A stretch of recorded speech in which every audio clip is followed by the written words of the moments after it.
এই ভিডিওটা মনোযোগ দিয়ে দেখবে। এই ভিডিওতে দুটো পার্সপেক্টিভ আছে। প্রথম পার্সপেক্টিভে সকলেই জলটাকে দেখলো নোংরা হতে এবং তোমাদের মনে হলো আমি জলটাকে নোংরা করলাম।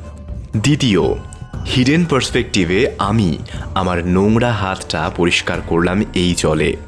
কি বুঝলে না? এই হাতটা হলো তুমি, আর এই কাদাটা হলো তোমার প্রতি অন্যায়, অবিচার ও সহ্যের সীমা। আর এই জলে হাত ধুয়ে ফেলা হলো তোমার প্রতিবাদ।